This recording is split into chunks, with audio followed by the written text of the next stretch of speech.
जननी जन्म सौख्यानां वर्धने कुलसंपदां पदवी पूर्व पुण्यानां लिख्यते जन्म पत्रिका गजाननं भूतगणादिसेवितं कपित्थजम्बो फलसारभक्षितम् उमासुतं सोह विनाश कारणं नमामि विघ्नेश्वर पादपङ्कजं सो आदित्याय च सोमाय मंगलाय बुधाय च गुरु शुक्र शनिभ्यश्च राघवे केतवे नमः माता पिता गुरु துணை கொண்டு உலகெங்கும் வாழக்கூடிய நெக்ஸ்ட் ஜென் நேயர்கள் அனைவருக்கும் வணக்கம். நான் உங்கள் டாக்டர் வி ராஜ்குமார் சிவாச்சாரியார் பேசுகிறேன். அனைவருக்கும் எனது பூரண ஆசீர்வாதங்கள்.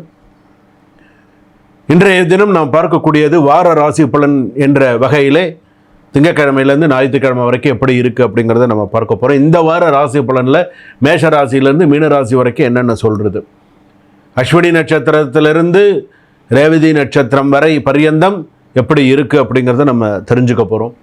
அதாவது ஒவ்வொரு வாரமும் நமக்கு என்னென்ன நடக்கும், இப்படி இருக்கும், அதை நம்ம தெரிஞ்சுக்கிறதுக்கும் அதை நம்ம பார்க்கறதுக்கும் அதை நம்ம தெளிவுபடுத்திக்கிறதுக்கும் சரியாக இருக்கும். என்னென்ன விஷயங்கள்லாம் இது உள்ள ஹைலைட் பண்ணி சொல்லியிருக்காங்க, எந்தெந்த ராசிக்கெல்லாம் எப்படி இருக்கும், என்னென்ன விஷயங்களை ஹைலைட் பண்ணி சில விஷயங்கள் சொல்லியிருக்காங்க அப்படிங்கிறது இதில் நீங்கள் பூரணமாக தெரிந்து கொள்ள முடியும். அதனால தான் இந்த வார ராசி பலனை இந்த வாரத்துக்கு இந்த ராசிக்கு இப்படி தான் நடக்கணும், அப்படி தான் நடக்கும். புதன்கிழமை இப்படி தான் நடக்கணும் அப்படின்னு சொன்னால் இந்த புதன்கிழமை அந்த ராசியில் பிறந்தவர்களுக்கு இப்போ மிதுன ராசி அவங்க புதன்கிழமை சொன்னால் அவங்களுக்கு இந்த வாரத்தில் இப்படி தான் நடக்கணும், அப்படி தான் நடக்கும். இந்த வாரத்தில் வெள்ளிக்கிழமை கவனமாக இருக்கணும்னு வெள்ளிக்கிழமை கவனமாக தான் இருக்கணும்.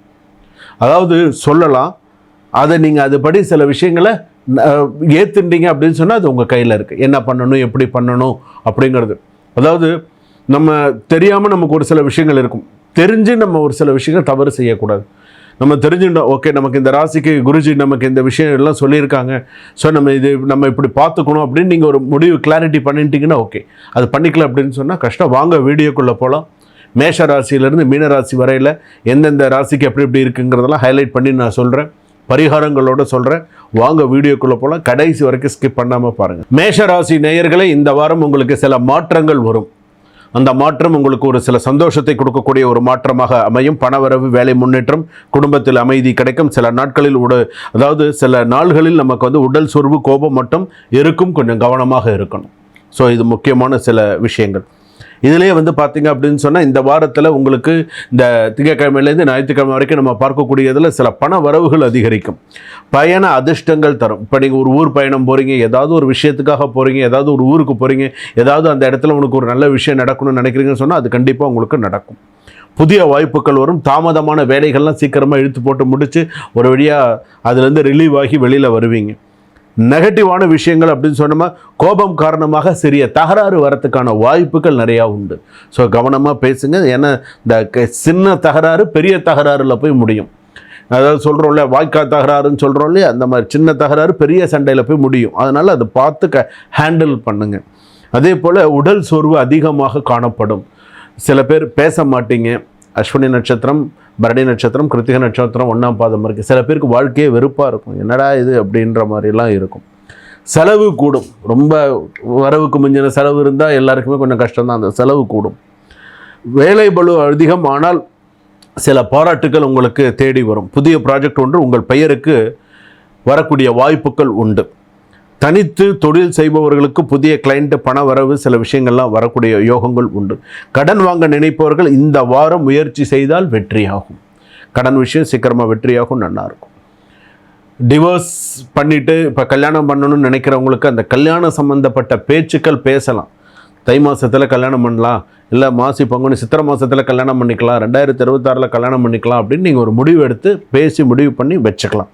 மேஷராசி பொறுத்தளவுக்கு காதலில் இருந்த குழப்பம் முடிவுக்கு வரும்.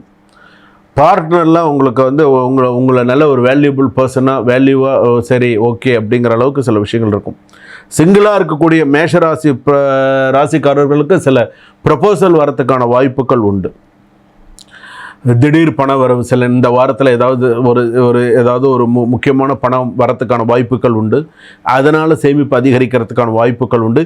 அதனால் வீடு நிலம் வாங்க நினைப்பவர்கள் அதுக்கான ஒரு நல்ல ஸ்பீஷியஸ் டைம். ஸோ இந்த காசு இதுக்கு எடுத்து வைக்கலாம் அப்படிங்கிற மாதிரியான சில முடிவுகள் வரதுக்கான வாய்ப்புகள் இருக்குது. ஆனால் அன்னெசரி எக்ஸ்பென்சிவ், ஓரளவுக்கு கொஞ்சம் கூடும். ஆனால் அதை நீங்கள் கட்டுப்படுத்திக்கோங்க. இது தேவையற்ற செலவுன்னா தயவுசெய்து அதை பண்ணாதீங்க. நமக்கு இப்போது ஒரு ஃபோன் வச்சுருக்கோம்னு வச்சுக்கோங்களேன்.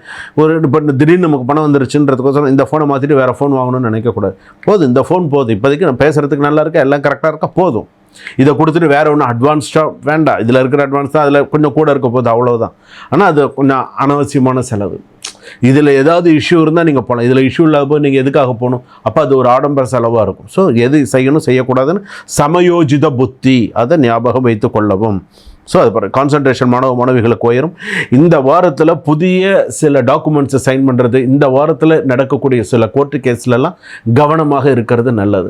சில பேர் தேவையில்லாத வீண் பழி பிரச்சனைகள்லாம் போடுவாங்க, சில பிரச்சனைகள்லாம் பண்ணுவாங்க. மறைமுக பிரச்சனைகள், மறைமுக எதிரிகள், சில நபர்கள் தாக்கக்கூடும். ஸோ ஜாக்கிரதையாக இருங்க. ஆக்சிடெண்ட் வார்னிங்லாம் இருக்குது உங்களுக்கு இந்த வாரத்தில். ஏன்னா இந்த வாரத்தில் பைக் காரில் போகிறவங்க, முக்கியமாக காரில் போகிறவங்க ஸ்பீடு லிமிட் பார்த்து போங்க. நீங்கள் சந்தோஷமாக இருக்கணுன்றதுக்கோசரம் 10 பேருடைய சாபத்தை வாங்கிக்காதீங்க, கவனமாக இருங்க. அதுலேயும் முக்கியமாக புதன்கிழமை வெள்ளிக்கிழமை இன்ஜூரி நடக்கிறதுக்கு வாய்ப்பு இருக்குது. அடிபட்டு அதனால சில விஷயங்கள் வரதுக்கான வாய்ப்புகள் இருக்குது, கவனமாக இருங்க. கூர்மையான பொருட்களால் சில பாதிப்பு இருக்குது, கவனமாக இருங்க. தலைவலி, கண்ணெரிச்சல் இருக்கும், ஸ்டொமக் பெயின் இருக்கும், கவனமாக இருங்க. காலையில் 6:30 மணிலேருந்து 7:30 மணிக்குள்ள தினமுமே முடிஞ்சால் கூட வீட்டில் இருக்கக்கூடிய சாமி மேடைக்கு ஒரு நெய் விளக்கு ஏற்றிட்டாவது போங்க. பெருசாக வர்றது சிறுசாக போகும். ஸோ இதெல்லாம் ஞாபகம் வச்சுட்டு பண்ணுங்கள், நல்லாயிருக்கும். செவ்வாய்க்கிழமை அன்னைக்கு முருகனுக்கும் துர்கைக்கும் விளக்கேற்றுங்க. இந்த வாரம் சிறப்பாக இருக்கும். வாழ்க வளமுடன்.